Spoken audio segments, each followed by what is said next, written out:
Let's rewind to March 1977.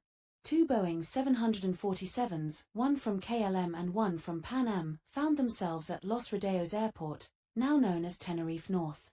Both planes were supposed to have landed at Gran Canaria Airport, but a terrorist bombing nearby had closed that airport, forcing them to divert.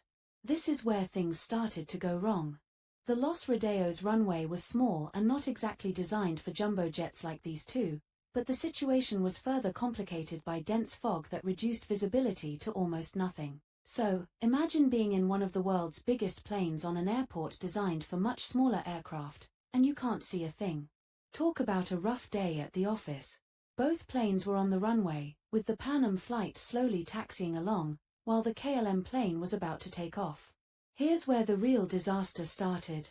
The KLM captain, Jacob Veldhuizen van Zanten, a highly experienced pilot, mistakenly believed he had received clearance for takeoff, even though he hadn't. Van Zanten, known as one of KLM's top pilots and featured in their ads, was eager to leave due to new regulations that could prevent the flight from returning home on time.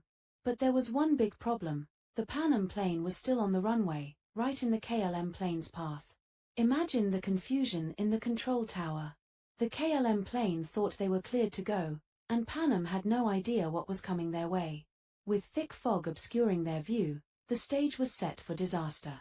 The KLM plane began to accelerate, and by the time anyone realized what was happening, it was too late. The two jumbo jets collided, resulting in a fireball that could be seen for miles.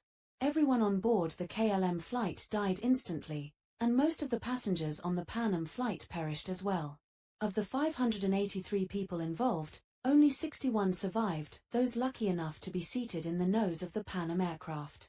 One survivor recalled seeing the KLM plane rushing toward them and knowing instantly that they were in grave danger. How could something like this even happen? The crash was the result of multiple factors: communication errors, bad weather, and pressure on the pilots to stay on schedule. The communication mix-up played a huge role. Van Zanten, despite his extensive experience, misinterpreted a message from the control tower. The tower had given him ATC clearance, not takeoff clearance, but dense fog and pressure from the new regulations clouded his judgment. Additionally, neither plane could see the other due to the fog, and crucially, there was no ground radar at Los Rodeos Airport, meaning the control tower couldn't visually confirm the plane's positions. After the disaster, aviation authorities took immediate action to prevent anything like this from happening again. The crash led to new regulations regarding cockpit communication. Pilots and co-pilots were now required to challenge each other's decisions if they disagreed. In short, the era of absolute authority in the cockpit was over. Also, new safety measures like standard phraseology and cockpit resource management were introduced. The importance of using clear, unambiguous language in all communications between the cockpit and air traffic control was emphasized. If these protocols had been in place at Tenerife, things might have ended very differently. It's unbelievable how a few miscommunications can lead to such devastation, right? But this disaster, tragic as it was, became a turning point in aviation safety. The Tenerife disaster remains a haunting reminder of how fragile life can be, especially in the skies.